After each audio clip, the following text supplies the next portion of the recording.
안녕하십니까. 전세계 신 CBN 청취자 여러분, 하나님의 말씀으로 사랑과 행복 전하는 CBN 교과방송의 정수 인사드립니다. 안녕하세요. 원주 하늘숲교회 박성원입니다. 예, 목사님 잘 지내셨나요? 네, 잘 지냈습니다. 혹시 목사님께서는 이 악기 연주하시는 게 있으신지 궁금합니다. 아니요, 저는 배우고 싶고요. 기타나 아니면은 나팔 같은 거, 색소폰 같은 거 배우고 싶습니다. 아, 개인적으로 하시는 거는 없으시고요. 예, 예. 제가 지난 금요일 날 교회를 갔었는데 한 장로님께서 믿음에 대한 설교를 하시면서 맨 마지막 순서로 이 색소폰 연주를 해주셨거든요. 근데 제가 그 어, 소리를 듣는데 너무 감동이 되고, 그리고 또 그 감미로운 선율에 젖어가지고 우와, 나도 악기를 연주하고 싶다. 그 어느 때보다도 그런 생각이 많이 들더라고요. 그리고 악기 연주하시는 분을 보면 너무 멋지신 것 같아요. 아, 제가 전에 섬기던 교회의 한 장로님께서도, 수석 장로님께서도 이 기타 연주를 너무 잘하셔서 제가 너무 멋지게 보였는데, 요즘 이렇게 악기를 가지고 하나님을 찬양하시는 분들 보면은 너무 부럽기도 하고 너무 멋지신 것 같은 생각이 듭니다. 그런데 뭐니 뭐니 해도 세상에서 가장 훌륭한 악기는 우리 사람의 목소리잖아요. 그렇죠. 목사님은 노래는 좋아하시나요? 아, 네, 노래는 좋아합니다.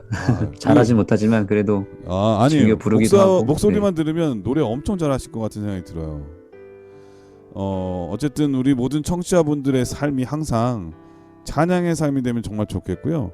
제가 지난 한 아멘. 주일 동안 그 덕분에 색소폰 찬양곡을 정말 많이 들었고, 또 노래하는 분들의 그 찬양을 엄청 많이 들으면서 운전하고 그랬거든요. 근데 음, 듣기만 해도 은혜가 넘치더라고요. 우리가 찬양하고 또 찬양을 들으면서 하나님을 생각하면 우리의 삶이 더욱 풍요로워지고, 예수님을 준비하는, 만남을 준비하는 제일 좋은 방법 중에 하나가 찬양을 듣는 것이 아닌가, 그런 생각이 들었습니다. 우리 모든 청취자분들의 삶이 항상 찬양의 삶이 되기를 간절히 축원드리면서, 자, 오늘은 성서 예언 연구 방법론 제 10번째 시간인데요. 제목이 말세를 만난 우리에게라고 하는 제목입니다. 먼저 기억절 말씀을 읽어드리겠습니다. 그들에게 일어난 이런 일은 본보기가 되고 또한 말세를 만난 우리를 깨우치기 위하여 기록되었느니라. 그런즉 선줄로 생각하는 자는 넘어질까 조심하라. 고린도전서 10장 11절 12절 말씀이었습니다. 자, 이번 성서 예언 연구 방법론 제 10번째 시간은 말세를 만난 우리에게라고 하는 제목인데 어떤 말씀일까요? 네, 성경은 단순한 옛날 이야기가 아니라 마지막 시대를 살아가는 우리에게 꼭 필요한 교훈과 경고, 그리고 영원한 소망의 메시지를 담고 있는 하나님의 음성입니다. 거울 치료라고 들어보셨나요? 자신의 모습을 적나라하게 정확하게 보여주는 것이 거울이잖아요. 성경은 좀 전에 방금 읽은 기억전의 말씀처럼 말세를 만난 우리에게 거울이 되는, 거울로서 우리의 신앙의 모습을 보여주는 그런 역할을 하고 있다는 것이죠. 그래서 다니엘서와 요한계시록, 그리고 노아의 홍수, 소돔과 고모라와 같은 이러한 사건들을 통해서 마지막 시대를 살아가는 우리들의 모습, 그리고 우리들이 걸어가야 될 길에 대해서 보여주고 있다는 것입니다. 그래서 오늘 우리가 이 말씀들을 통해서 우리의 신앙의 현 주소를 살펴보고, 또 우리가 가야 될 길에 대해서 명확하게 살펴보는 그런 시간이 되기를 간절히 소망합니다. 예언의 한 주제 중 하나가 바로 심판인데, 이 심판을 아주 생생하게 알려주는 예언이 있다면 바로 이 노아의 사건이죠. 홍수 사건. 그래서 예수님께서도 인자의 임함이 노아와 같이라고 하는 말씀을 통해서 이 노아의 사건을 언급하신 적도 있고요. 또 소돔과 고모라 같은 그 멸망이 그 심판으로서 어떻게 작용할 것인지에 대한 말씀도 있고, 또 예루살렘 멸망도 있죠.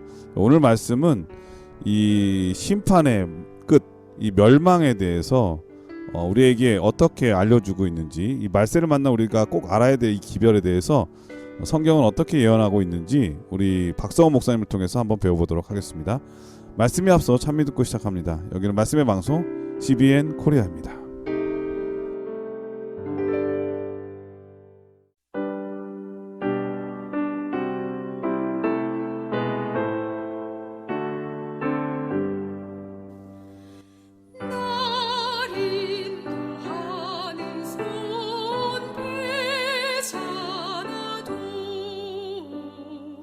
주님을 믿고서 따라가네. 내 마음이 편하며 두려움이 없도다. 주 뜻을 행함이 내 원일세. 예, 찬미 잘 들었습니다. 이롤소지는 어린 양의 진노라고 하는 제목인데 어떤 말씀일까요? 네, 요한계시록 6장 12절로 17절에 보면 마지막 때에 하나님의 큰 심판이 이 땅에 임하는 장면이 나옵니다. 하늘이 두루마리처럼 밀려나가고 바다의 섬들이 옮겨질 정도의 엄청난 격변이 일어나죠. 이것은 누가 봐도 하나님의 마지막 심판이라고 여길 만큼 매우 큰 사건이었고 격변이었습니다. 이에 대한 세상의 반응은 우리가 예상하기로는 굉장히 당황하거나 또 하나님의 그 심판에 대해서 그동안 무관심했던 세월들에 대해서 크게 후회하는 모습들이 나타나야 정상 아니겠습니까? 그런데 본문의 말씀을 살펴보면 이 세상을 대표하는 임금들과 왕족들 또 장군들이 등장하거든요. 그런데 이 하나님의 심판과 임재에 대한 이들의 반응이 매우 의외의 모습으로 나타납니다. 본문의 말씀 읽어보겠습니다. 요한계시록 6장 15절로 17절의 말씀입니다. 땅의 임금들과 왕족들과 장군들과 부자들과 강한 자들과 모든 종과 자유인이 굴과 산들의 바위 틈에 숨어 산들과 바위에게 말하되 우리 위에 떨어져 보호자에 앉으신 이의 얼굴에서와 그 어린 양의 진노에서 우리를 가리라. 그들의 진노의 큰 날이 이르렀으니 누가 능히 서리요 하더라. 네, 여기서 매우 특이한 부분이 나타나죠. 혹시 발견하셨나요, 목사님? 글쎄요, 어떤 부분이 특이할까요? 네, 그것은 여기서 나타나는 이 세상 사람들이 하나님의 존재와 그 심판에 대해서 아예 모르고 있었던 것이 아니라 이미 알고 있었다는 데 있습니다.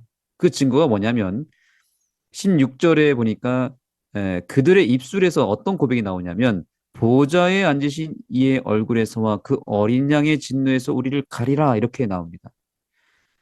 보좌에 앉으신 이의 얼굴을 이들이 언급했다는 것이고요. 이 영적인 의미로는 하나님의 통치를 의미하는 겁니다. 보좌에 앉으신 하나님은 하나님의 통치인데 그것을 인정했다는 것이고 또 어린 양의 진노라는 것이 나오죠. 하나님의 심판을 말합니다.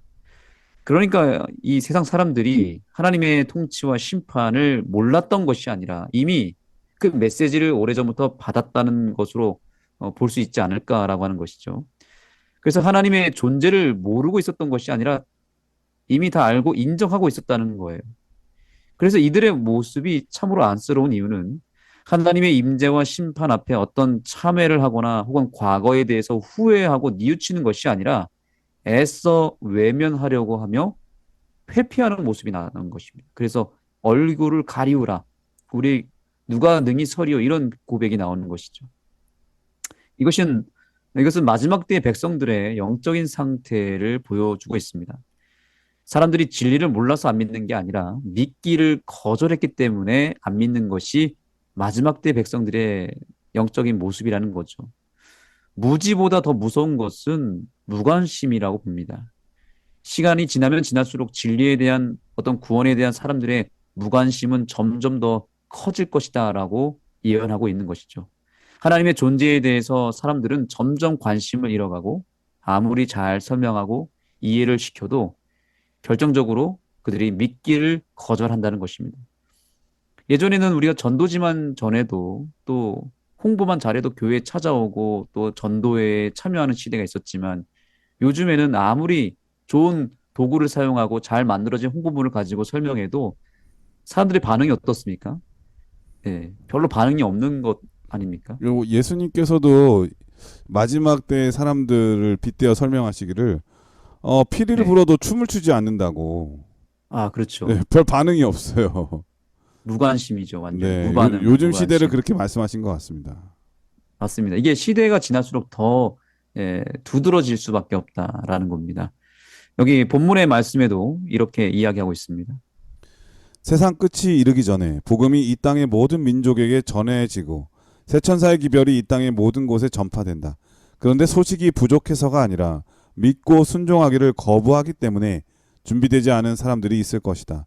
바로 그것이 마지막 날에 그러한 사람들이 잃어버린 바 되는 이유가 될 것이다. 네, 감사합니다. 소식이 부족해서가 아니라 믿고 순종하기를 거부하기 때문이라고 말합니다.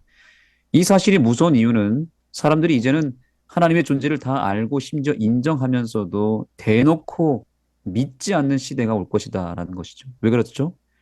하나님이 더 이상 필요하지 않을 만큼 세상이 지금 정말 쾌락주의로 가고 있고 물질 만능주의로 가고 있고 그야말로 살만한 세상이 도래했거든요.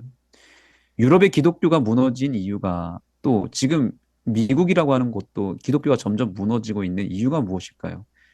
일단 나라가 점점 이렇게 부강해지기 시작하면 기독교의 부흥은 하락할 수밖에 없다라는 통계가 있습니다. 그래서 사실 한국 교회도 부흥이 이제 정체되고 무너지기 시작했다고 합니다. 이 모든 현상의 본질은 세상 나라가 성장하고 발전을 거듭하면서 더 이상 하나님을 믿지 않아도 얼마든지 즐길 수 있고 얼마든지 행복을 누리며 살 수 있는 세상이 도래했다는 증거가 되는 네, 것입니다. 그런 걸 또 부추기는 것 중에 하나가 바로 사람의 죽음 이후에 이 심판이 있다고 하는 기별이 없어지는 거죠. 오히려 이제 새로 태어난다고 하는 윤회설이나 이런 거 네. 있잖아요. 죽자마자 그렇죠. 또 영혼이 있어가지고 죽지 않는 것처럼. 그렇기 때문에 이 죽음에 대한 두려움이나 심판에 대한 두려움을 다 없애버렸어요. 그러니까 얼마든지 지금 누릴 거 누리면서 쾌락을 즐기면서 산 후에도 다음 생이 있는 것처럼. 그러니까 그렇습니다. 두려움이나 심판에 대한 생각을 하지 않는 거죠.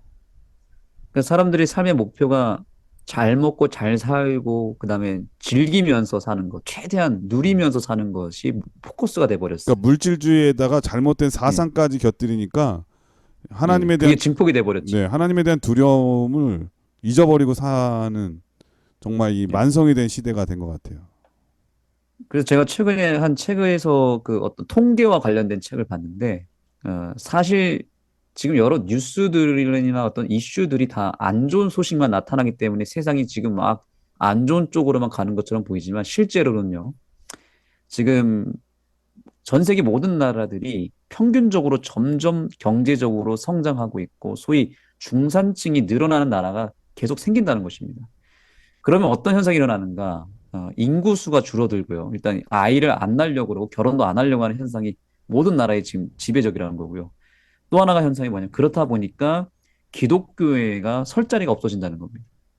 그러니까 좀 가난하거나 혹은 뭔가 어떤 전쟁이 일어나는 위기가 있는 나라는 계속 기독교가 부흥할 수밖에 없는데 이제 이 나라가 잘 살기 시작하면 기독교가 쇠퇴할 수밖에 없다라고 하는 통계가 있더라고요. 그래서 마지막 그 라오디게 교회 그 계시록에 나오는 7교회의 특징 중에 맨 마지막이 라오디게 교회잖아요. 네. 특징이 뭐냐면 나는 부자라 하여 부족한 것이 없다라고 생각하는 게 영적인 특징이라고 그러잖아요. 그래서 하나님을 찾지 않는 것이 마지막 때의 교회의 특징이라고 말하고 있습니다. 네, 그래서 교과에 보면은 136페이지에 이런 글이 있습니다. 재림과 마찬가지로 홍수도 정보가 부족해서 세상에 놀라운 일로 일어난 것은 아니었다. 노아는 믿기를 거절하는 세상을 향해 120년 동안 전파했다. 모두가 어떤 일이 일어날지 들었다. 단지 믿지 않았을 뿐이다. 네, 노아 당시에 배를 만들어야 한다라고 하는 이 하나님의 명령에 따라서 노아가 방주를 지었을 때 무려 120년 동안 전파했다고 합니다. 그러면 그 당시 사람들이 이 방주 기별에 대해서 모르는 사람이 있었을까요?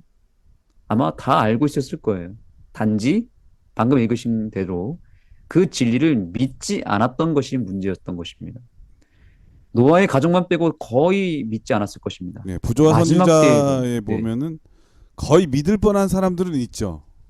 네. 네, 그런데 뭐 믿을 뻔한 사람들. 네, 네. 네, 세상의 체면이라든지 다수에 따라서 뭐 지탄받기 싫어서 아니면은 음. 여러 가지 이유 때문에 하나님을 끝내 거절하는 그런 사람들도 있죠.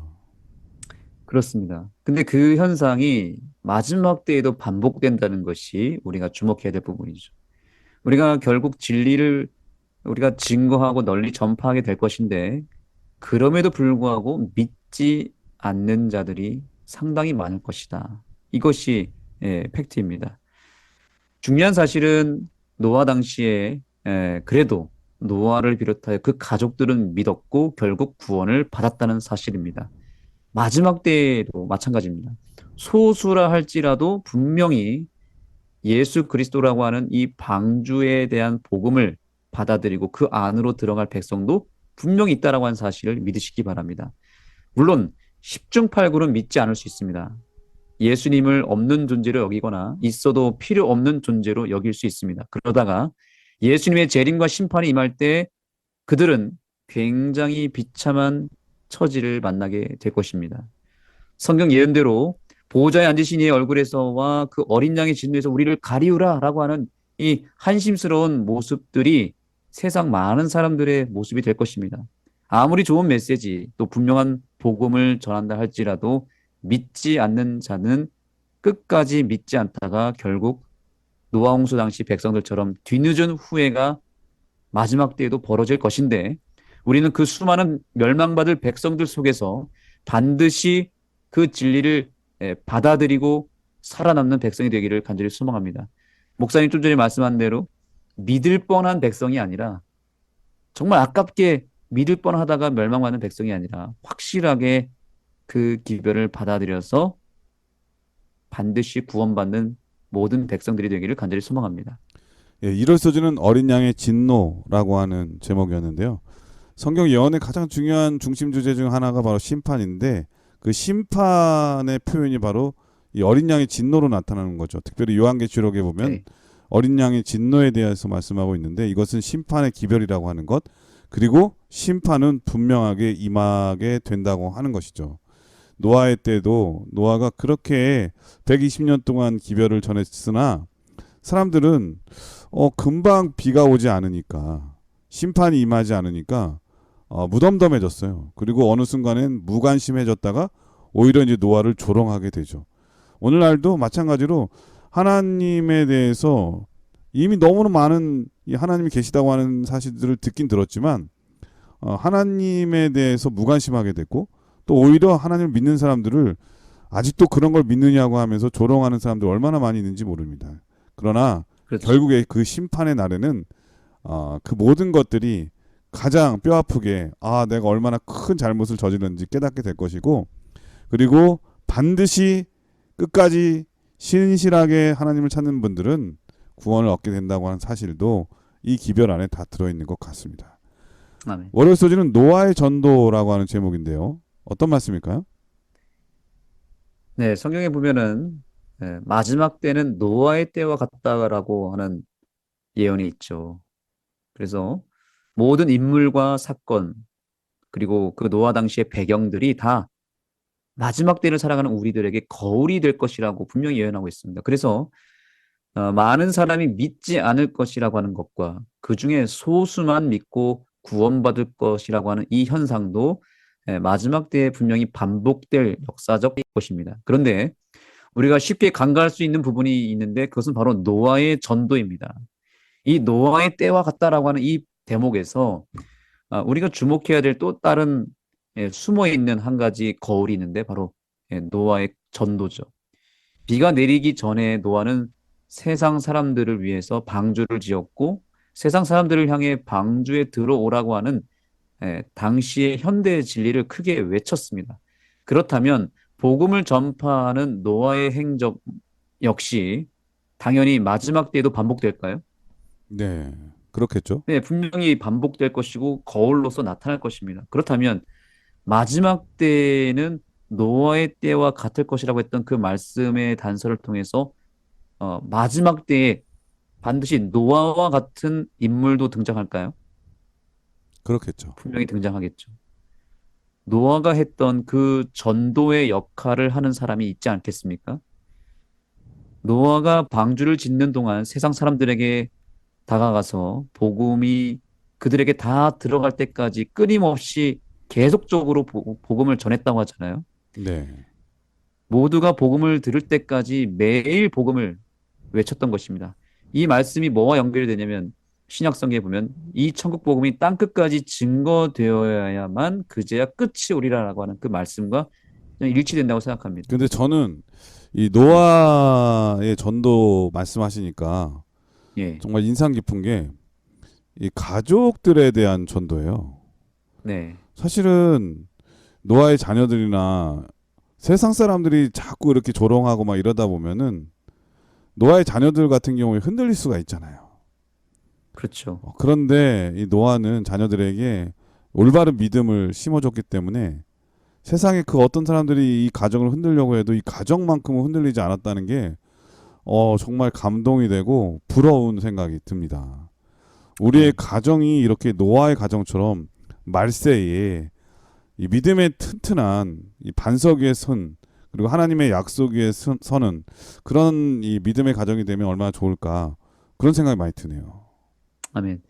맞습니다. 그거마저도 우리에게 거울이 되지 않겠습니까? 마지막 때에는 정말 노아처럼 가정에서 먼저 복음을 전하고 가정을 구원하는 그런 노아를 하나님이 찾고 있지 않을까 저도 생각합니다. 그래서 우리가 이 부분에서 주목해야 될 부분은 구원받은 사람도 노아의 가정이었지만 전도를 한 사람도 누구였을까요? 구원받은 사람이 노아의 가정이었고 그 당시에 전도했던 유일한 가정이 노아와 그 가족들이었잖아요. 저는 이 부분이 상당히 중요한 포인트라 생각합니다. 홍수 당시에 비가 올 것이고 방주로 들어가야 한다라고 하는 것을 몰랐던 사람들, 그러니까 그 기별을 듣지 않았던 사람들은 없었을 거예요. 노아를 통해서 다 들었을 것입니다. 그리고 하나님이 분명히 그 백성들에게 동일한 메시지를 주셨을 것입니다. 10년만 반복한 기별을 전해도 웬만하면 다 알 텐데 네, 100년을 넘게 이 기별을 전했으니까 네. 못 들었다고 얘기할 사람은 아무도 없을 것 같아요. 그렇죠. 그리고 그 당시의 사람들은 다 지구 역사의 초창기 백성들이잖아요. 그러니까 하나님의 존재를 모르는 사람이 없었겠죠. 그렇겠죠. 하나님과 교통을 했을 것이고 한때는 타락해서 문제지. 타락하기 이전에는 그들이 다 하나님을 알고 배웠던 사람들이란 말이죠. 다시 말하면 그들은 다 믿는 사람들이었습니다. 그런데 오로지 노아와 그 가족만이 하나님의 심판의 메시지를 진심으로 받아들였고 그리고 그것에 대한 확신이 있었고 그래서 전도했다는 것입니다. 그래서 저는 이런 진리를 발견하게 됐습니다. 진리를 진짜로 믿은 사람만이 전도를 한다라고 하는 것이죠. 실제로 믿어야만 내가 믿고 그것을 받아들여야만 전도도 가능하다는 거예요. 우리가 어느 식당에 가서 정말 맛있는 음식을 먹으면 혹은 아주 정말 재밌는 영화를 봤다고 치면 자연스럽게 어떤 현상이 나타납니까? 그것을 막 여기저기 자랑하거나 소개하거나 또 직접 데려가서 사주기도 하죠. 네. 내가 음식은 직접, 음식은 네, 정말 그런 것 같아요. 누가 어디 가서 맛있는 거 네, 먹고 오잖아요. 네, 근데 그 사람이 정말 맛있다 그러면서 또 먹으러 가는 장면을 보기만 해도 와 정말 네, 맛있나? 가보고 싶다. 그런 생각이 들거든요. 근데 막상 가서 정말 맛있으면요. 네. 주변 사람들에게 또 얘기하는 겁니다. 제가. 또 얘기하고 막 사주고 예. 그러잖아요. 그러니까 그 식당이 문전성시를 이루고 네, 엄청나게 줄 서서 대기하는 그런 식당이 되는 거겠죠. 예, 그렇죠. 먹어본 그러니까 사람이 얘기하니까. 직접 맛보고 경험하고 그 속에서 어떤 확신이 생기면 상대방의 반응과 상관없이 자신 있게 그것을 전하게 되어 있습니다. 그러니까 노아가 구원받았지만 구원받은 백성의 특징을 보여주고 있는 게 뭐냐면 구원받은 사람은 전도하게 되어 있다라는 거죠. 그래서 노아의 전도는 이러한 원리 속에서 이루어진 진짜 전도였습니다. 노아는 사실 비를 한 번도 본 적이 없었습니다. 그리고 방주라고 하는 것도 단 한 번도 본 적이 없었지만 노아는 확신했습니다. 홍수가 올 것이고 반드시 방주 안에 들어가야만 구원을 받는다라고 하는 확신을 정말 강하게 했었던 인물입니다. 그래서 노아는 분명 개인적으로는 하나님과의 관계 속에서 매우 분명한 구원의 능력과 그 구원의 어떤 맛을 경험했겠죠. 그래서 흔들리지 않는 믿음이 생겼을 것이고 그것 때문에 타락한 세상을 향해서 심판의 기변을 담대하게 전할 수 있었습니다. 비록 그들이 조롱한다 할지라도 그들의 반응과 상관없이 노아의 목소리에는 힘이 들어갔고 확신에 찬 목소리가 온 세상을 향해서 퍼져 나갔던 것입니다. 그래서 노아에게 있어서 사람들의 반응은 크게 중요하지 않았습니다. 어, 여기 본문에 보면 이렇게 이야기하고 있습니다. 베드로는 많은 사람이 홍수 때 일어난 일을 일부러 잊으려 하기 때문에 그리스도의 재림을 위해 준비되지 못할 것이라고 상기시킨다. 이렇게 기록하고 있죠. 그때나 지금이나 사람들의 반응은 똑같습니다. 무관심을 넘어서 이제는 뭐 한다고요? 일부러 잊어버린다. 일부러 안 믿으려고 한다는 거죠. 그리고 더 나아가서 조롱하는 일까지 생길 것이다라고 말합니다. 그래서 사실 전도하는 것이 참으로 부담스러운 일이고 어쩌면 창피한 일이 돼버리죠. 그러나 노아는 진리에 대한 흔들리지 않는 확신이 있었기 때문에 노아는 흔들리지 않았습니다. 정말로 진짜로 비가 올 것이라고 믿었고 그래서 방주를 반드시 지어야 한다는 확신이 있었습니다. 그냥 하나님이 시켜서 순종하는 마음을 어쩔 수 없이 한 게 아니라 노아는 정말로 그 사실을 믿었습니다. 세천사의 기별, 즉 재림의 기별을 이 세상에 전하는 우리들에게도 동일한 확신이 있어야 된다고 생각합니다. 우리가 전도하는 데 있어서 가장 확실한 방법이 뭔지 아십니까? 그것은 예수님의 재림을 확실하게 진짜로 믿는 것입니다. 당장 내일이라도 예수님이 오실 것 같다는 확신을 내가 갖고 있지 않는 이상 우리는 결코 노아처럼 재림 기별을 전하지 못할 것입니다. 예수님이 나와 늘 동행하시고 그분을 매일 항상 만나면서 정말 노아처럼 하나님과 매일 매순간 소통하고 만나는 경험을 하지 않으면 우리는 절대로 전도하지 못할 것입니다. 그러니까 노아가 그러므로 그런 사람이었죠. 맞습니다. 하나님과 동행했잖아요. 네. 그 확신이 있었기 때문에 매일매일 120년 동안 멈추지 네. 않고 끊임없이 전할 수 있는 그런 모습을 보였겠죠. 그렇습니다. 그래서 지금은 우리가 어떤 시기인지를 생각해 볼 때 노아의 시대와 이렇게 빗대서 얘기해 보자면 노아가 방주를 다 짓고 짐승들을 들여보내고 자기 식구들까지 방주에 딱 집어넣은 다음에 기다리고 있는 시기 있잖아요. 방주 문이 닫히기 전에 사람들이 들어올 수 있도록 기회가 열렸던 때가 있었잖아요. 네. 바로 지금 우리가 살고 있는 시기가 바로 그 시기라고 저는 생각합니다. 방주는 이미 다 지어졌고 구원의 방주죠. 예수님의 방주는 지어졌고 또한 구원받을 만한 사람들이 지금 많이 방주로 들어가 있는 상태입니다. 이제 몇 명 남지 않았습니다. 하나님은 이 방주의 구원의 문을 열어놨습니다. 한 사람이라도 구원하기 위해서 애타게 기다리시며 지금 구원의 문을 열어놨다는 것이죠. 우리는 그 한 사람을 찾기 위해서 전도해야 되는 것입니다. 부조 선지자 98페이지에서 이렇게 이야기하고 있습니다. 하늘 구름을 타시고 오시기 전 그리스도께서 죄인을 위한 그분의 중보를 그치실 때 자비의 문은 닫힐 것이다. 그렇게 되면 하나님의 은혜가 더 이상 악인들을 제어하지 않을 것이며 하나님의 자비를 거절해온 자들은 사탄에게 완전히 지배될 것이다. 그들은 하나님의 백성을 멸하려고 노력할 것이다. 그러나 마치 노아가 닫혀진 방주 안에 있었던 것처럼 의인들은 하나님의 능력으로 보호될 것이다. 아멘. 목사님 질문 하나 드리겠습니다. 네. 하늘에서는 하고 싶어도 결코 할 수 없고 이 땅에서만 할 수 있는 게 있는데 그게 뭔지 아십니까? 네, 목사님 지금 말씀하시는 의도를 알 것 같아요. 네, 전도하는 거죠. 영혼을 구원하는 거. 이미 다 맞습니다. 구원받았으니까. 맞아요. 하늘에서는 전도를 하고 싶어도 할 수가 없어요. 근데 전도는 사실은 이 땅에서만 할 수 있고요. 우리가 살아있을 동안에만 할 수 있습니다. 그런데 이 땅에 있어도 아무 때나 할 수 있는 게 아닙니다. 언제 가능할까요? 오늘 좀 전에 읽은 글을 통해서 알아본다면 네. 전도는 언제 할 수 있을까요? 방주의 문이 닫히기 전 열려 있을 때. 그렇습니다. 맞습니다. 문이 열려 있을 때만 할 수 있는 것입니다. 이제 성경은 또 예언의 시를 통해서 얘기하고 있는 예언은 뭐냐면 곧 자비의 문이 닫힐 날이 올 것이다. 즉 은혜의 시기가 끝날 것이다라고 말하고 있습니다. 그때가 되면 우리는 사실 전도를 하고 싶어도 못할 것입니다. 그래서 사단은 지금 한 사람이라도 그 방주문에 들어가지 못하게 하기 위해서 애를 쓰고 있는 것입니다. 그리고 반대쪽 하나님 쪽에서도 한 사람이라도 구원하기 위해서 방주에 탈 때까지 기다리고 있는 것입니다. 우리는 구원받은 성도로서 이제 노아처럼 얼마 남지 않은 이 기간 동안 문이 닫히기 전에 단 한 사람이라도 방주문 안으로 인도하는 전도의 사명을 다해야 된다고 생각합니다. 재림기별을 확실하게 믿는 사람만이 그 일을 가능하게 할 것이고 우리가 바로 그 재림을 확실하게 믿는 백성이 되기를 간절히 소망합니다. 노아가 비가 올 것이다. 그리고 세상은 멸할 것이다라고 하는 이 심판의 기별을 믿었듯이 우리도 그 심판의 기별을 믿어야 될 줄 믿습니다. 이 월요일 서지는 이 노아의 전도라고 하는 제목인데 예전에 이제 그런 말씀을 하신 적이 있어요. 노아 같은 경우에 120년 전도했는데 겨우 자신 포함해서 8명밖에 구원을 8명. 못했다고. 네.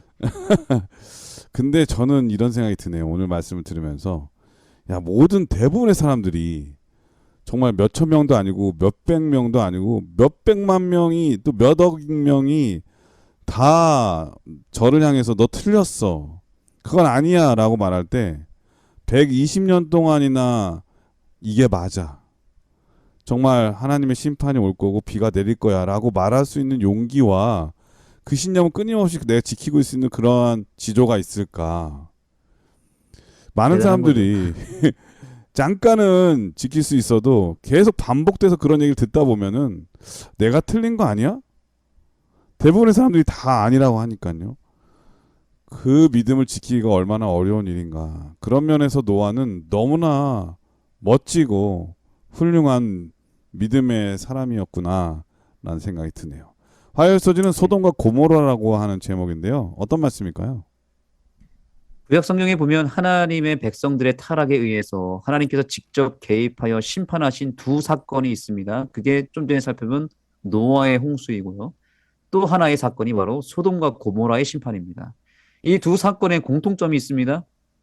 인류의 타락이 너무 심해서 더 이상 수를 쓸 수 없는 상황이 되었을 때 하나님이 어쩔 수 없이 그 죄의 증폭을 멈추기 위해서 개입하신 사건이 바로 이 두 사건입니다. 그리고 이 두 사건 모두 마지막 때의 심판을 보여주는 상징적인 사건이기도 합니다. 그래서 예수님께서 마지막 때는 노아의 때와 같을 것이다 라고 하셨고 또한 이어서 마지막 때는 롯의 때와 같을 것이다 라고 경고하셨죠. 그 롯의 때가 바로 소돔과 고모라의 멸망입니다. 그런데 이 소돔과 고모라의 타락을 통해서 하나님은 마지막 때의 백성들을 향해서 그야말로 거울 치료를 하십니다. 에스겔서 16장 17절에 이런 말씀이 있습니다. 너는 내 누이 소돔보다 행위가 더욱 가증하였도다. 네, 여기 하나님 백성들의 죄악이 무엇보다 가증했다고요? 소돔보다. 예, 소돔보다 더 가증했다라고 말합니다. 소돔은 하늘에서 불로 멸망당한 도시였잖아요. 그러나 하나님은 그보다 더 심각한 경고를 누구에게 적용하고 있습니까? 바로 하나님의 백성 이스라엘에게 하고 있는 것입니다. 오늘 교과는 이렇게 경고합니다. 악한 소돔 사람보다 더 악하다는 경고는 이스라엘만이 아니라 오늘날의 모든 인류에게 해당되며 다름 아닌 우리도 함정에 빠질 수 있음을 경고하는 것이다. 아멘. 하나님은 이스라엘을 향해 소돔과 고모라보다 더 큰 죄를 범했다라고 말했고 더 심각하다고 경고했습니다.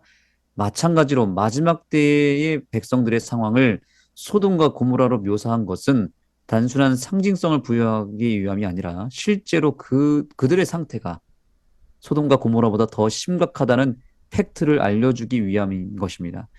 우리는 흔히 세상의 악을 비난하면서 스스로는 의롭다고 여기는 함정에 빠질 수 있습니다. 그러나 다윗에게 나단 선지자가 외친 말처럼 당신이 바로 그 사람이라 라고 하는 이 하나님의 음성이 우리에게도 들려야 된다는 것이죠. 죄는 타인을 정죄하는 데서가 아니라 자신의 부패함을 인식할 때에만 해결받는다는 사실을 기억하시기 바랍니다. 아멘. 재림교회는 복음을 전할 때에도 복음을 전하기 전에 먼저 스스로가 죄인이고 죽을 수밖에 없는 존재이고 그래서 하나님의 구원이 가장 먼저 필요한 존재임을 깨닫고 회개와 성결이 먼저 나타나야 되는 것입니다. 아주 유명한 에피소드가 있죠. 한 여성이 기차를 기다리면서 자신이 산 과자를 이렇게 먹고 있는데 옆에 어떤 한 남성이 앉았습니다. 그런데 이 남성이 자기의 그 과자에다 손을 넣고 먹고 있는 거예요. 얼마나 화가 납니까? 알지도 못하는 사람이 개념 없이 자기의 그 과자를 먹기 시작하니 얼마나 화가 났겠습니까? 그래서 그 남자에게 버럭 화를 냈다고 합니다. 왜 남의 과자를 먹냐고 하면서 이 과자 봉지를 확 집어들고는 마침 이제 기차가 왔기 때문에 기차에 올라탔습니다. 그리고 좌석에 앉았는데 놀라운 사실은 자기 가방에 보니까 예, 그 아까 먹었던 그 과자의 세 봉지가 그 가방에 담겨져 있었던 거예요. 그러니까 그 과자는 누구의 거였냐면 바로 그 옆에 앉았던 남성 거였던 것입니다. 네. 오히려 자기가 아무 허락도 없이 남의 과자를 먹었던 거죠. 자기의 죄에 대해서 우리는 쉽게 인정하거나 인식하는 경우가 별로 없고 보통은 내 자신이 아니라 남의 잘못을 더 크게 보고 남을 더 비난하거나 남의 잘못을 더 크게 보는 경우가 있다는 것이죠. 성경이 우리에게 주는 축복 중 하나는 우리의 실태를 정확하게 폭로해 준다는 것입니다. 거울 치료를 제대로 시켜주는 것이 바로 성경이에요. 세상은 우리에게 끊임없이 희망 회로를 돌리게 만들고 사탕 발린 말로 우리 스스로를 속이게 만듭니다. 내가 노력하면 얼마든지 잘 될 수 있고 성공할 수 있다고 말합니다. 내 마음대로 살도록 내버려 두고 내가 범한 잘못이나 죄에 대해서는 대수롭지 않게 여기며 덮어두는 것을 용인합니다. 오늘날 교회도 다 우리의 기분을 업시켜주거나 우리의 행복을 위해서 우리를 기쁘게 하는 메시지만 나눠주려고 하고 또 그런 메시지가 인기가 있죠. 뭐 힐링, 웰빙, 뭐 따뜻한 메시지 이런 것들을 추구하게 만듭니다. 그래서 교회를 다니고 신앙생활을 해도 내 내면에 있는 죄와 타락에 대해서는 둔감하게 만들어 버립니다. 마치 오늘날 재림교회가 교회만 네, 다녀도 네, 구원이 보장된 것처럼 그렇게 많은 목사님들이 얘기를 하잖아요.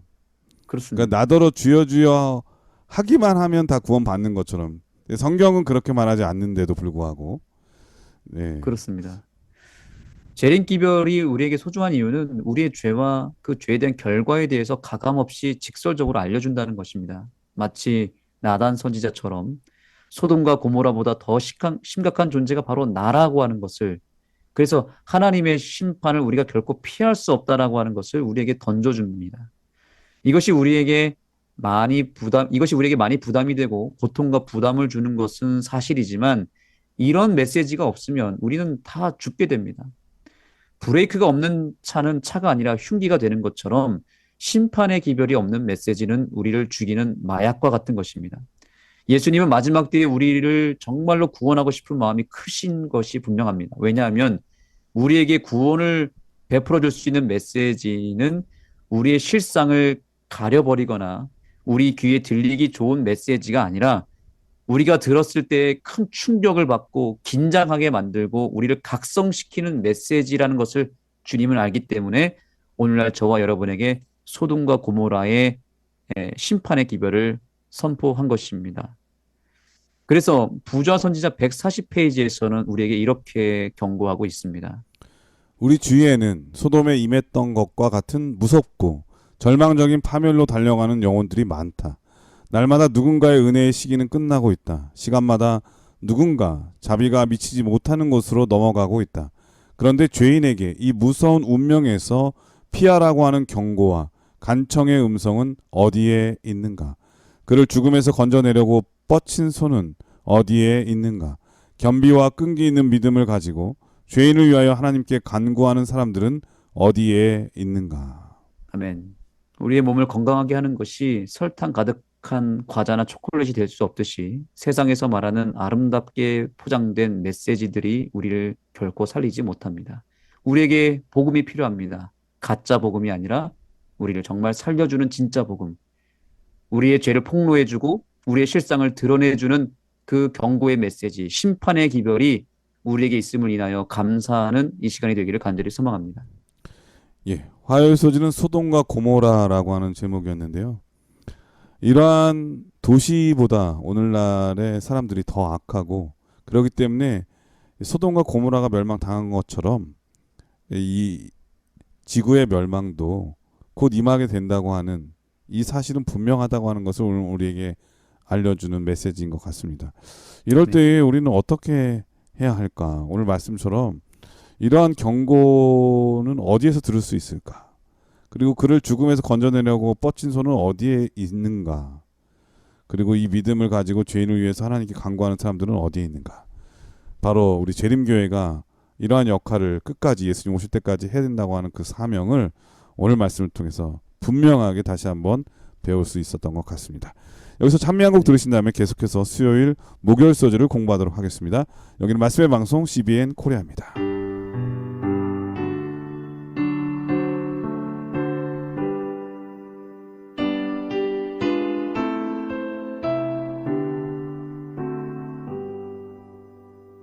나의 생명 드리니 주여 받아주셔서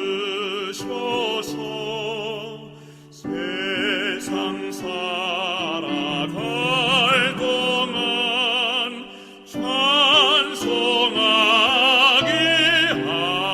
앞서서. 예, 수요일 소절은 온 땅의 심판자라고 하는 제목인데요. 어떤 말씀일까요? 네, 하나님의 심판에 대해서 좀 더 깊이 들어가 보겠습니다. 아브라함이 하나님과 논쟁하는 장면이 나오는데요. 단지 소돔의 멸망을 막으려고 한 것이 아니라 하나님의 공의가 세상에 어떻게 드러나야 하는지를 함께 고민하는 장면이 나옵니다. 교과는 이렇게 말합니다. 하나님께서 우리에게 설명하셔야 할 의무가 없으시지만 인류에게 당신의 동기와 계획을 숨기지 않기로 하셨다. 네, 이 장면은 마지막 시대의 조사 심판과 직접 연결이 되며 하나님의 백성은 그분의 심판이 의롭다는 사실을 온 세상 앞에 확증하는 역할을 보여주고 있습니다. 성경에 기록된 하나님의 심판을 살펴보면 집행 심판을 하시기 전에 반드시 조사 심판을 하십니다. 아시는 대로 아담과 하와가 범죄하였을 때 심판을 바로 내린 것이 아니라 하나님이 어떻게 하셨습니까? 그들의 죄를 확인하고 드러내는 역할을 했습니다. 내가 어디 있느냐라고 하는 질문을 던지잖아요. 이 질문은 단순히 그들의 위치를 물어본 것이 아니라 그들의 죄에 대한 확인과 그들의 영적인 위치를 물어본 것입니다. 예, 가인이 범죄했을 때도 어땠습니까? 바로 심판을 내리지 않고 그 전에 내 아우가 어디 있느냐라고 하시면서 그가 범한 죄를 확인시켜주는 과정을 먼저 보여주시고 그런 다음에 심판하셨죠. 노아 홍수 때에도 하나님은 그들의 죄악에 관영함을 또 심판할 수밖에 없는 그들의 상태를 먼저 드러내시고 확인시킨 다음에 노아를 통해서 방주를 짓게 하고 심판을 내리십니다. 마찬가지로 마지막 때에도 나더러 주여 주여 하는 자가 있고 하나님의 뜻대로 하는 자가 있잖아요.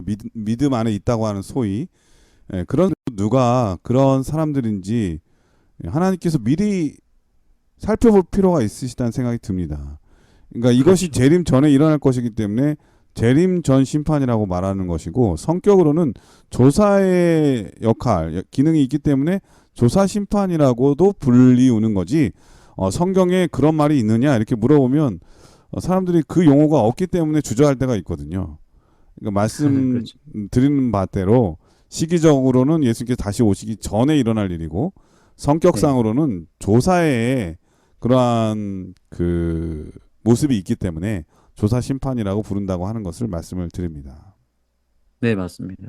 그래서 소돔과 고모라의 심판에도 당연히 심판 전에 그 조사의 과정 있을까요? 네, 예수님께서 미리 살펴보셨잖아요. 내려오셔서. 그렇죠. 직접 내려오셔서 그들이 심판을 받을 수밖에 없는 이유와 경위에 대해서 충분한 시간을 거치면서 논의를 합니다.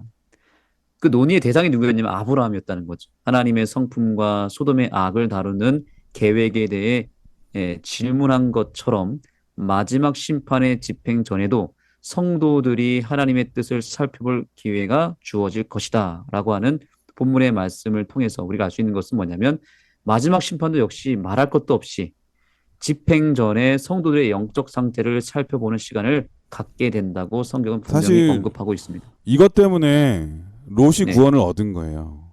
아브라함이 이 기별을 네. 들었기 때문에 그 롯을 살리기 위해서 엄청난 노력을 많이 하잖아요. 그렇죠. 결국 그것 때문에 이 롯이 또 살잖아요. 네. 그래서 재림 전 심판 하나님께서 이 심판을 통해서 반드시 구원받을 사람을 구원받도록 또 역할을 그 기능을 또 그 기별을 우리에게 주시는 그것도 포함되는 것이 아닌가 그런 생각이 듭니다. 네, 감사합니다. 교과 본문의 말씀 가운데 다음과 같은 말씀이 있습니다.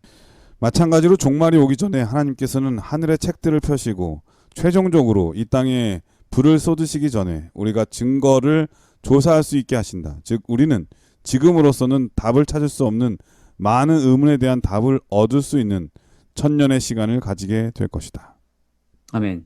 예수님의 재림의 때에는 특별히 구원받은 성도들에 대한 심판이 이루어집니다. 그래서 우리가 구원받아야 하는 이유와 명분들이 지금 사실 하늘 성수에서 재림전 심판을 통해서 이루어지고 있습니다.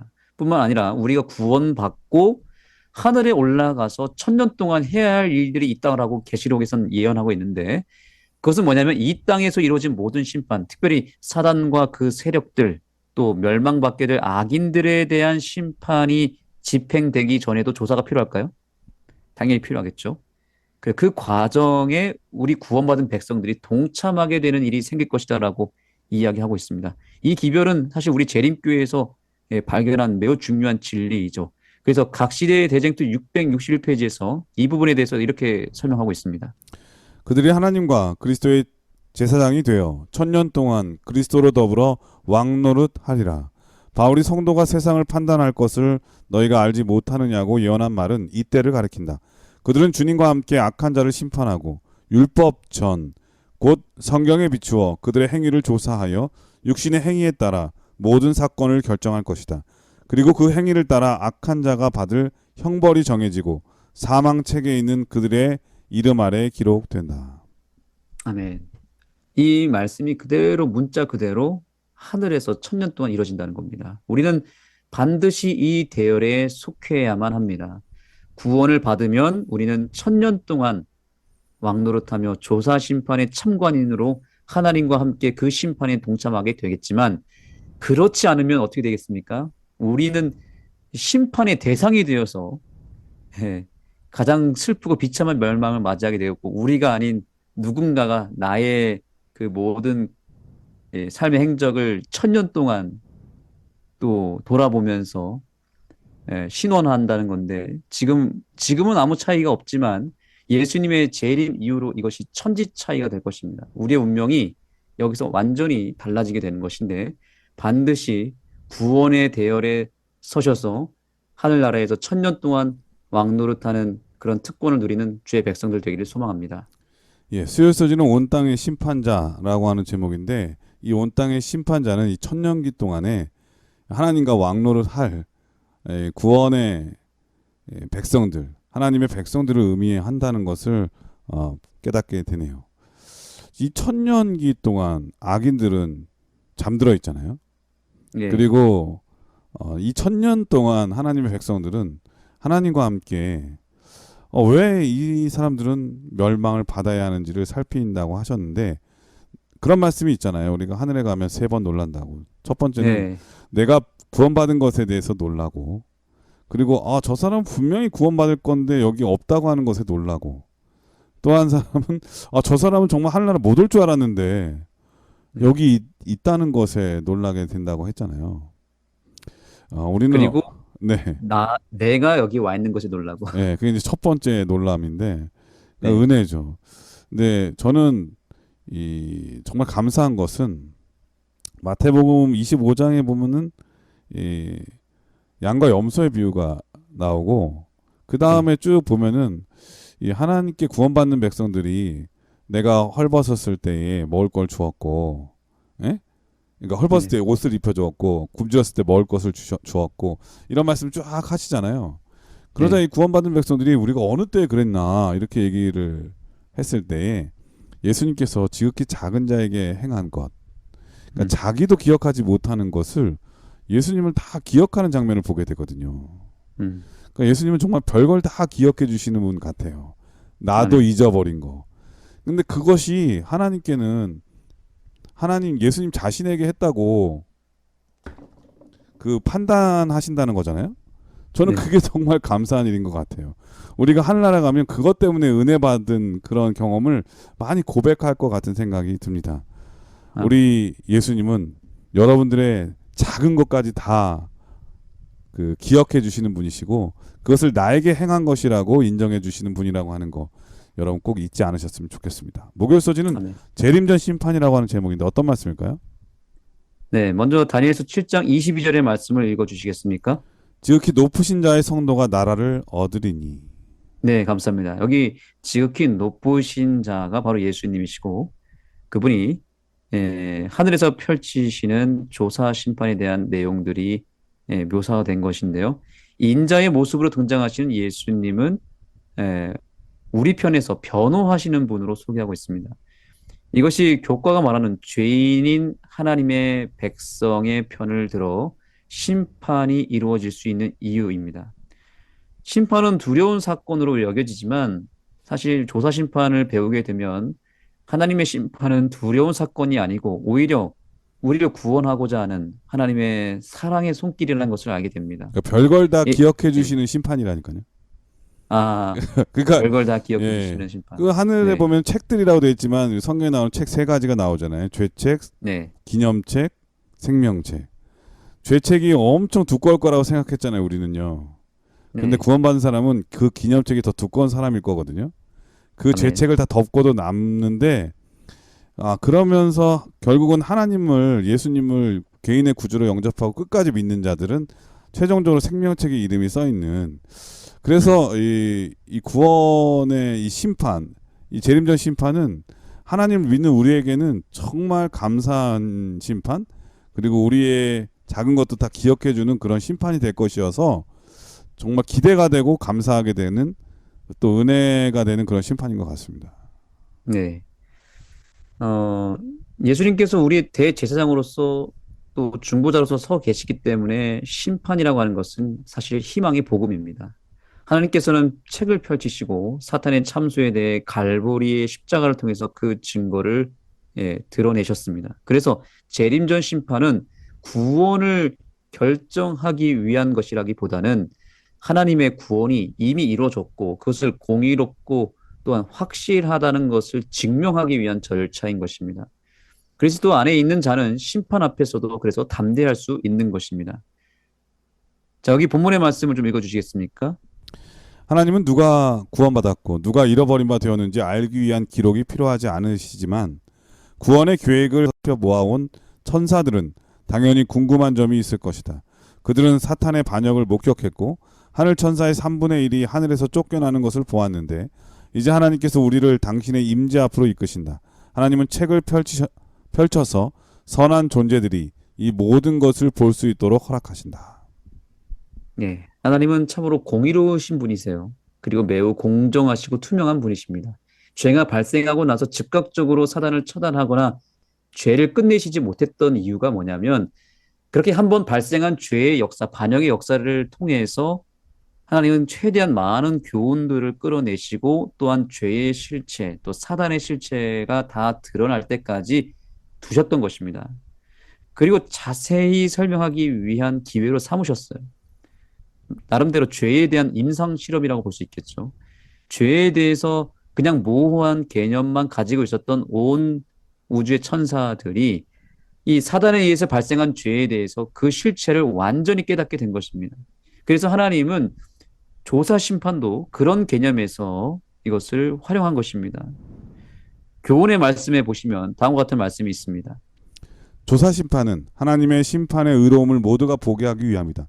죄인인 하나님의 백성의 편을 들어 심판이 이루어질 수 있는 것은 인자가 계시기 때문이다. 네. 조사 심판을 통해서 하나님의 심판의 의로움 그리고 죄의 실체를 모두가 보게 한 것입니다.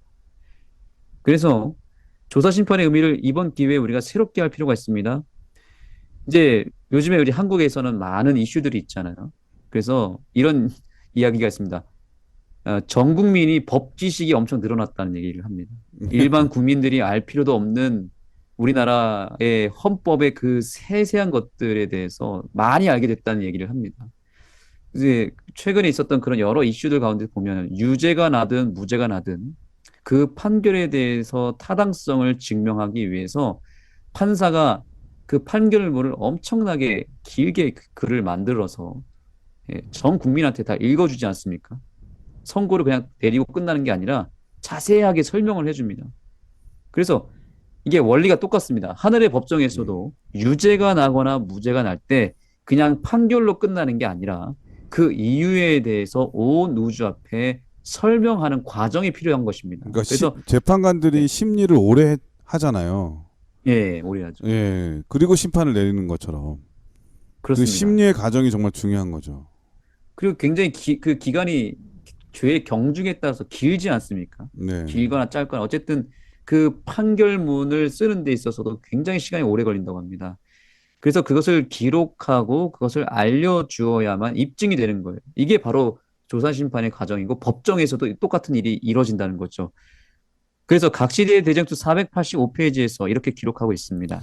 조사 심판과 죄의 도말은 주님의 재림보다 먼저 이루어져야 한다. 죽은 자들은 책들에 기록된 대로 심판을 받아야 하므로 그들의 사건이 심리되는 조사 심판이 마치기 전에는 그들의 죄가 도말될 수 없다. 사도 베드로는 유쾌하게 되는 날이 주 앞으로부터 이를 것이요 그리스도 곧 예수를 보내시리니 라고 말하므로 예수께서 보내심을 받는 때에 믿는 사람들의 죄가 도말될 것이라고 분명히 말한다. 그리고 조사 심판이 마치면 그리스도께서 오실 것이다. 아멘. 조사심판이 다 마치게 되면 이제 집행심판이 이루어질 것이다 라고 말하고 있죠. 지금은 그래서 모든 백성들의 운명이 지금 하늘에서 막 결정되어져 가는 그런 과정 속에 있다는 것입니다. 하늘 법정에서 우리가 지금 무죄인지 유죄인지 이제 곧 결정이 될 것입니다. 그리고 그거에 대한 판결문을 지금 이 조사심판 과정을 통해서 지금 예수님이 그분의 보혈의 피로 작성하는 시기라고 볼 수 있습니다. 매우 엄중한 시기죠. 무죄인지 유죄인지 우리는 알 수 없지만 우리가 하나님께로부터 흘러나오는 시그널을 통해서, 즉 복음의 시그널을 통해서 우리는 내가 구원받았다라고 하는 확신을 갖게 될 것이고 그것에 대한 명분과 이유를 우리는 조사심판의 과정을 통해서 획득하게 될 것입니다. 혹시 그러므로 오해할까 봐 네. 말씀을 드리는데요. 예, 어떤 분들은 예수님께서 십자가에 돌아가셨는데 네, 구원 받았는데 네. 왜 또 이런 구원이 필요하냐고 이렇게 질문하는 사람이 있을 수 있을 것 같아서 네. 일반 개신교 잘 분들은 설명이 돼야 됩니다. 네, 일반 개신교 사람들은 그러잖아요. 일반 개신교 목사들은 예수님께서 십자가에 돌아가셨기 때문에 우리의 구원이 마치 다 끝난 것처럼. 근데 그 구원 마치 이런 거죠. 성소에서 어린 양이 피를 흘림으로써 우리의 네. 죄에 대한 속죄에 대한 모든 것을 다 충분히 이뤘지만 그 속죄가 완성되기 위해서는 대제사장이 그 피를 가지고 지성소 안에 들어가서 1년에 딱 한 번, 그렇죠? 그 속죄의 피를 뿌리고 제사장이 그 속죄를 마치고 밖으로 나올 때 비로소 모든 구원이 완성되는 거잖아요. 네. 그러니까 예수님께서 십자가에 돌아가신 것은 그 어린 양의 보혈의 피를 흘린 것과 똑같은 것이고요.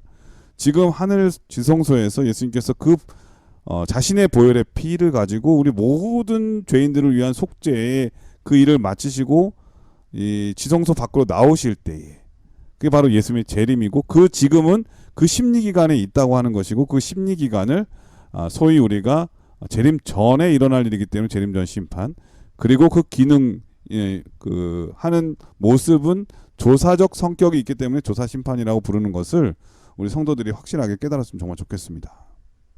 그렇습니다. 그래서 우리 교회는 정말 축복을 받은 게 뭐냐면 죄의 시작과 끝을 정확하게 아는 교회잖아요. 그래서 네. 죄가 어떻게 시작되었고 사단의 실체가 어떻고 이걸 다 알기 때문에 조사 심판은 사단이 존재하는 이상 반드시 필요한 게 왜 그러냐면 우리가 목사님 말씀대로 십자가에서 구원받은 건 사실이지만 사단이 우리를 참소하잖아요. 네. 계속해서 우리가 멸망받을 이유에 대해서 계속 제소를 하기 때문에 이걸 온 우주 앞에서 지금 막 사단이 주장하고 있기 때문에 하나님은 그것이 아니라고 하는 우리가 구원받을 수밖에 없다라고 하는 그 이유에 대해서 또 설명할 필요가 있는 거죠. 그래서 이 백성들이 이 기념착이 나를 얼마나 사랑했는지 얼마나 신실하게 믿었는지에 대한 온 우주 거민들 앞에 보여줌으로써 이 사람이 구원받기에 넉넉하고 합당하다고 하는 것을 공의로우신 예수님께서 보여주기 위한 그 심판이 바로 이 조사 심판이라고 하는 그 말씀이신 거죠. 네, 맞습니다. 그래서 우리는 끊임없이 하나님의 말씀을 통해서 우리가 구원받았다라고 하는 그 사실에 대한 기쁨과 또 그 감격을 하나님의 말씀에서 찾고 그 베풀어 주신 구원을 끊임없이 붙잡고 살아갈 필요가 있는 것입니다. 그 구원의 대열에 끊임없이 서게 되기를 간절히 소망합니다. 예, 목요소지는 재림전 심판이라고 하는 제목이었는데요. 오늘날 상당히 많은 교회들이 개신교회들이 우리 재림교회를 보고 이 재림전 심판에 대한 말씀 때문에 이단이라고 속단하고 또 몰아붙이기도 하고 또 구원 못 받을 사람처럼 취급하는 경우가 많이 있거든요. 근데 오늘 말씀을 여러분 다 함께 살펴보았듯이 이 재림전에 일어날 심판은 너무나 지극히 당연한 이유고 논리고 또 합당하다는 것을 우리 성경을 통해서 알 수가 있었습니다. 그리고 이 심판은 우리를 멸망받도록 하는 심판이 아니라 온 우주 거민들에게 구원받아야 될 합당한 이유가 무엇이 심판이라고 하는 것을 분명하게 깨달을 수 있는 그러한 심판이었다는 것도 이해할 수 있었네요. 그러므로 네. 이 재림전 심판에 대해서 또 조사 심판에 대해서 말하는 것을 주저하지 않기를 바라겠고요. 이것은 우리를 위한 하나님의 놀라운 은혜의 심판이라고 하는 것도 새삼 깨달을 수 있었습니다. 목사님께서 아멘. 이번 교과를 간략하게 정리해 주시고 기도하고 마치도록 하겠습니다. 네, 사랑하는 성도 여러분, 말세를 만난 우리는 결코 혼자가 아닙니다. 하나님께서는 우리 각자를 향해 구원의 방주로 들어오라고 부르고 계십니다. 그리고 그분의 십자가의 복음을 붙잡으라고 하십니다. 그러므로 우리가 직면한 이 세상의 혼란함과 유혹을 물리치고 오직 주님을 의지하는 이 시간이 되기를 소망합니다. 그리고 주님께로부터 확실하게 무죄 확정을 받고 그래서 그 구원의 감격 속에 우리가 들어가게 되기를 간절히 소망합니다. 예, 목사님께서 기도해 주시고 교과를 마치도록 하겠습니다. 하나님, 오늘 심판의 기별을 통하여 우리를 각성시켜 주시고 깨워 주셔서 감사합니다. 아멘.